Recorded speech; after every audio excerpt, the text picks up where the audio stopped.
I feel like you usually know exactly what you're getting when you look at a brochure for a tropical excursion. Oh, for sure. There's always that implied promise of this flawless, effortless paradise. Right. You see the glossy photos of pristine ruins set against this vibrant turquoise sea, and you just assume you'll float through the day on a cloud of vacation bliss. Until you actually step off the air-conditioned bus. Oh, man, exactly. You step into the dense, unapologetic reality of the Yucatan jungle, and it just gets incredibly real. The humidity hits you like a physical wall, your sunglasses fog up instantly, and suddenly that glossy brochure gets very, very sweaty. I mean, the reality of travel is always tactile, right? Mm. It rarely cares about a perfect itinerary. It's the blinding midday sun reflecting off ancient limestone, or that sudden icy shock when you jump into a subterranean river. Which is exactly what we are getting into today. Welcome to the Travel Podcast by ExcursionPass. In today's deep dive, we're getting deep into that beautiful, wonderful mess. Yeah, we are unpacking a massive 6 to 10 hour adventure that promises the ultimate dual experience. We're looking at the ancient Mayan ruins of Tulum, paired back to back with the high-octane thrills of the Jungle Maya Native Park. So we're talking ziplining over the canopy, rappelling into cenotes, rattling around in 4x4 trucks, and, absorbing a massive amount of history. And because we have personally lived this exact excursion, we're going to give you the vivid, unfiltered truth of what it actually feels like on the ground. We really want to prepare you for the reality of the day because, looking at a packed, multi-stop itinerary like this, your first thought is probably skepticism. Yeah, the classic doubt, like, is this just another exhausting tourist trap? Exactly. Are you just going to spend your hard-earned vacation day being herded like cattle from one photo op to the next, only to end up sunburnt, covered in mosquito bites, and miserable on the bus ride back? And we hear those doubts loud and clear, so we're going to tackle them head on. We're going to walk you through the breathtaking highs, the literal bumps in the dirt road, and the hidden logistical hurdles. So you know exactly what you're walking into and can actually enjoy it. Right. Okay, so let's unpack the starting point, because before you can plunge into the adrenaline of the jungle underworld, you have to understand the sacred ground you're standing on. Yeah, the day kicks off on the coast, at the only ancient Mayan seaport, which is Tulum. And the visual impact of Tulum is it's staggering. It really is. You're standing on this dramatic, jagged cliff overlooking the Caribbean Sea. It's beautiful. But to really appreciate what you're looking at, you have to understand the geography of the Yucatan coastline. Just off the coast lies the Mesoamerican Barrier Reef, which is the second largest coral reef system in the world. Oh, wow, the second largest. Yeah, it's massive, it's jagged, and for an ancient merchant in a wooden canoe, heavily loaded with jade and cacao, it was incredibly dangerous to navigate. So when you're standing there looking up at the Castillo Temple, you aren't just looking at a beautiful religious monument on a scenic overlook. Right, you're looking at a highly functional ancient watchtower and lighthouse. That is just brilliant. It's the genius of their architecture. The Castillo was built specifically to align with a natural break in that massive barrier reef. At night, or during heavy storms, the Maya would light torches in the two small windows at the top. So they acted as a guide? Exactly. When a navigator out on the water aligned those two fires so they appeared as a single flame, they knew they were perfectly positioned to paddle safely through the gap in the reef. It was a major strategic choke point for trade. Wow, understanding that mechanism changes the entire perspective of the site. It stops being just a pile of pretty rocks and becomes a thriving ancient port authority. And the sensory experience of standing on that cliff is intense. You have the fierce Caribbean breeze hitting your face, the salt drying on your skin. Yeah, and you have these weathered stones beneath your feet. Plus, there's the Templo de mis Pinturas, where you can still see the pigments of partially restored murals depicting Mayan deities. And the guides on this specific tour, many of whom are of Mayan descent themselves, really try to bridge the gap between the archaeological facts and the spiritual weight of the site. I remember that. They encourage you to walk right up to the cliff edge, feel the wind, and just give thanks. Right. They talk about the Mayan concept of connection to the natural world. They frame it as a way to momentarily step away from our modern, screen-obsessed, materialistic lives. Taking a moment to actually breathe that air is crucial to the experience. I genuinely appreciate that spiritual grounding. I really do. But looking at the feedback from travelers who have taken this specific tool, there's a very consistent point of friction here. Oh, let me guess. The Signal. pacing. Exactly. People frequently note that their time at the ruins felt incredibly rushed, like they wanted to linger by the murals or walk down to the beach, but they felt constantly hurried along. Yeah, that's fair. So how do you reconcile trying to have a deep meditative connection to a 13th century civilization when you are chained to a tightly packed group tour schedule? You're hitting on the inherent tension of this kind of travel. Hmm. The tour operator caps the groups at a maximum of 15 people, and they handle all the ticketing logistics so you bypass the massive admission lines. Which is a huge logistical advantage, let's be honest. It is. But moving 15 people through a sprawling, crowded archaeological site while keeping one eye on the clock is a difficult balancing act. They have a hard deadline to get your group into the transport vans and out to the jungle park for the second half of the day. It kind of feels like the tour is offering a trailer for a movie rather than the feature film itself. You get all the best highlights, the dramatic shots, but you don't get to sit there for 3 hours analyzing the cinematography. That is the perfect way to frame it. You are trading unhurried exploration for a breadth of experience. If your primary goal on this vacation is to meticulously study coastal defense systems, this combo tour will leave you incredibly frustrated. Right, you'll be miserable. But if your goal is to gain solid historical context and see the iconic structures before switching gears into an adrenaline rush, the pacing works. You just have to mentally accept beforehand that you will not have an hour of free time to wander aimlessly. Fair enough. Well, let's follow that transition then. We've soaked up the blazing sun, seen the Caribbean from the watchtower, and now the environment drastically shifts. Well, drastically. Yeah, we leave the sun-drenched coast and head inland. We're descending into the heavily shaded, lush canopy of the jungle, and the physical contrast is immediate. You step out of the transport van and that coastal breeze is just completely gone. You're enveloped in the thick, still, tropical humidity of the jungle. The air feels heavy. And earning the adrenaline rush in this environment takes real physical effort. To get to the zip lines, you are climbing these incredibly steep, towering wooden staircases built right into the trees. Your legs are burning, the humidity is making you sweat through your shirt. But then you reach the platform, the guides lock your harness into the steel cable, and you step off the edge. And flying over that tropical vegetation, looking down at the dense green canopy, is such a phenomenal release of all that built-up physical tension. It really is. But the zip lines are just the prelude. The real core of the jungle experience requires going underground. Right, transitioning from the canopy down into the cenotes. And it is vital to understand what a cenote actually is because you aren't just swimming in a random pond in the woods. No, definitely not. The entire Yucatan Peninsula is essentially a massive, flat shelf of highly porous limestone. Over millions of years, slightly acidic rainfall has eaten away at this bedrock, creating a sprawling network of underground caves and rivers. And when the limestone roof of one of these caves collapses, it creates a sinkhole. Exactly, that sinkhole is a cenote. So you are literally accessing the longest underground river system on the planet. And for the ancient Maya, these geographical anomalies held immense spiritual significance. They weren't just convenient wells for fresh water. They were viewed as literal portals to Xibalba. Xibalba. Yeah, it translates to the place of fright.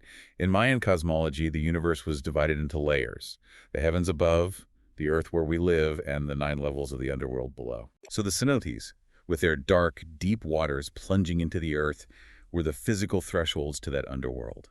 They were sacred, powerful spaces governed by the lords of death, and they required immense respect. And the tour actually honors that weight with one of the most memorable moments of the day.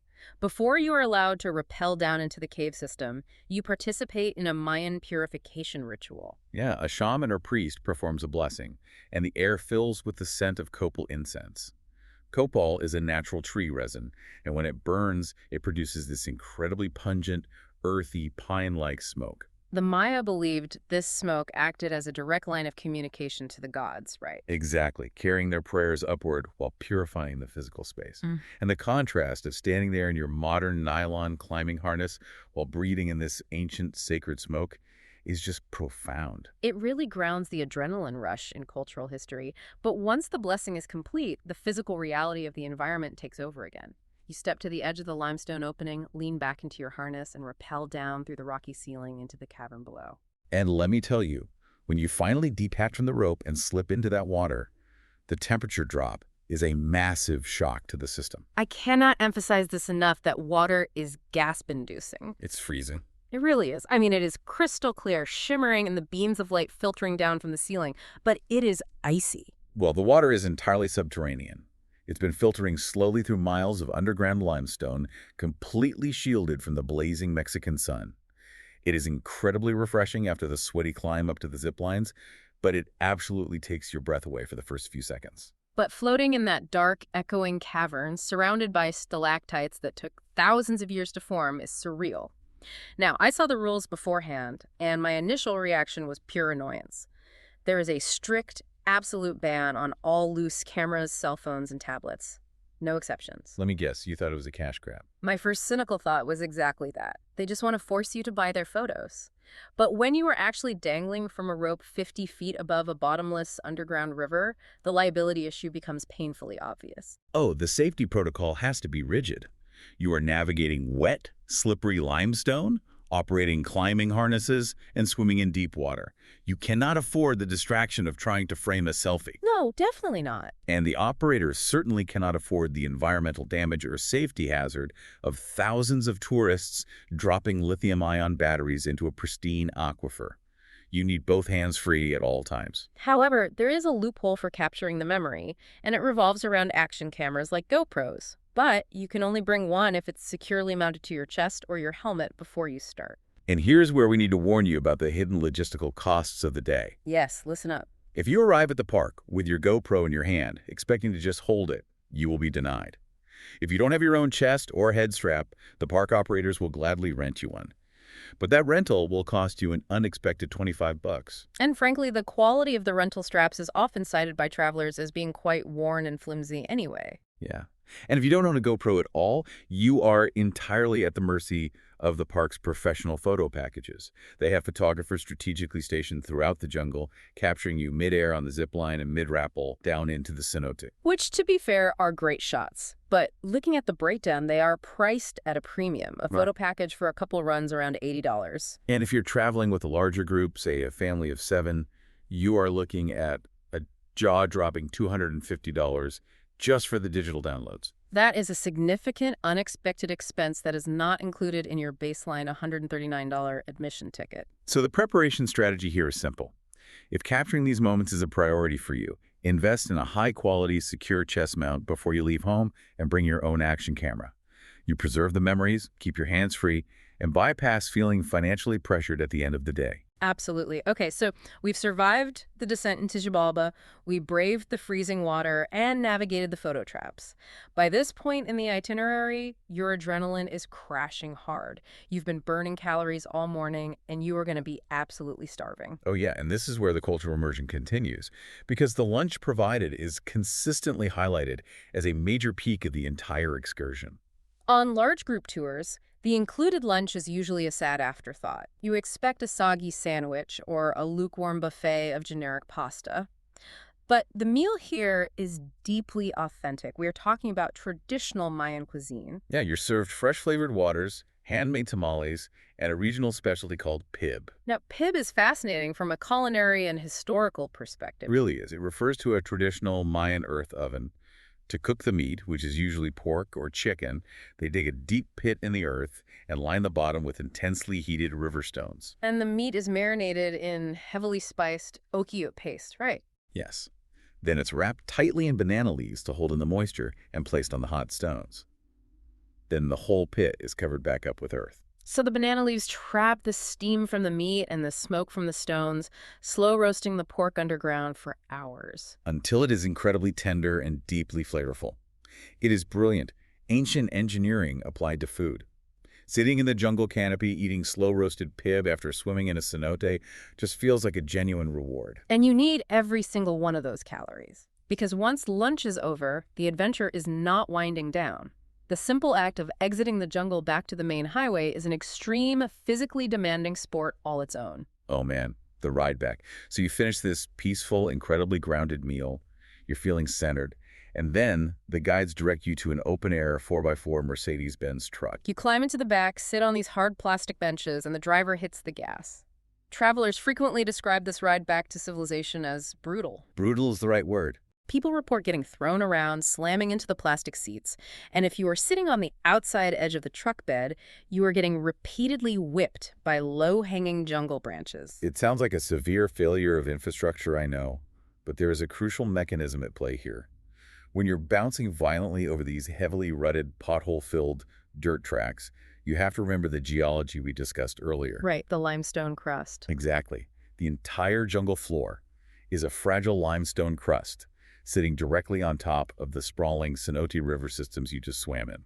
So paving those roads with heavy asphalt, or even heavily grading them with massive construction equipment, would risk collapsing the cave ceiling. Or polluting the pristine aquifer below with petroleum runoff.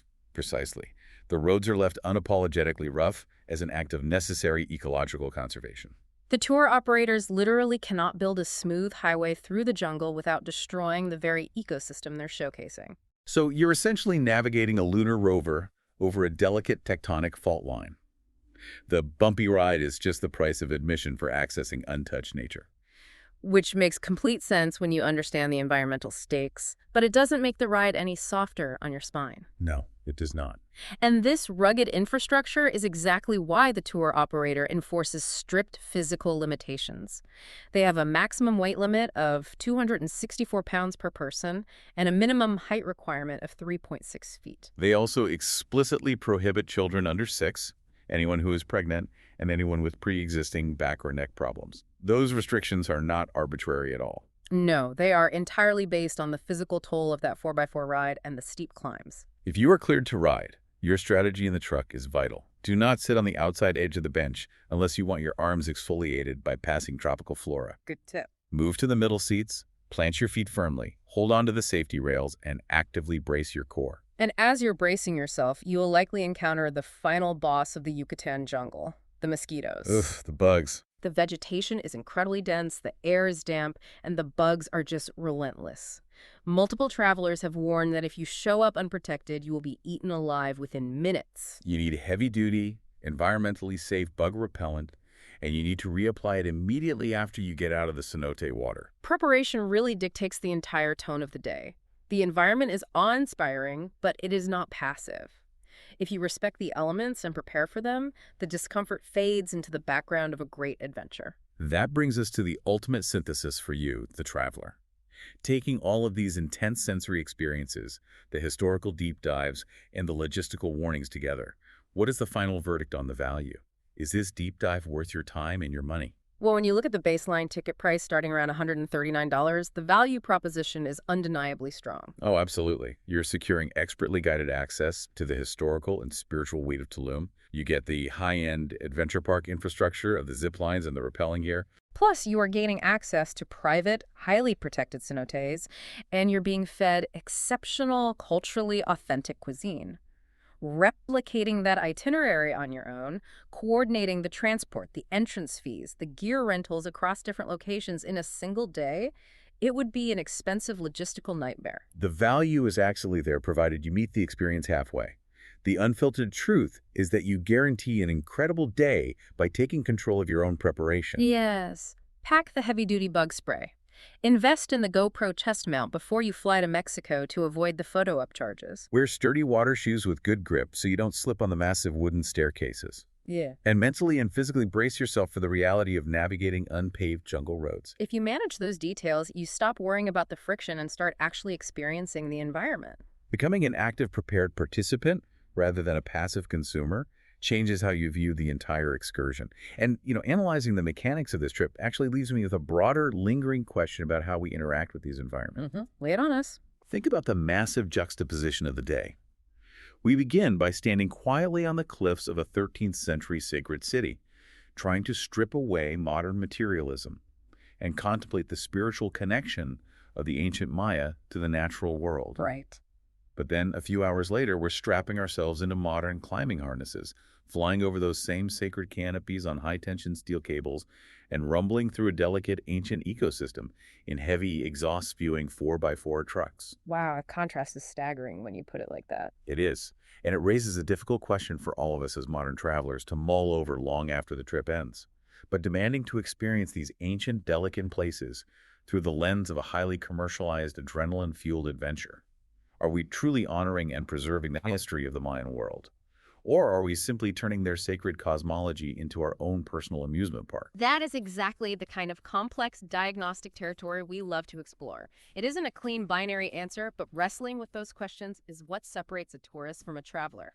Thank you so much for joining us on the Travel Podcast by Excursion Pass. Keep exploring, stay prepared for the jungle, and we will catch you on the next deep dive.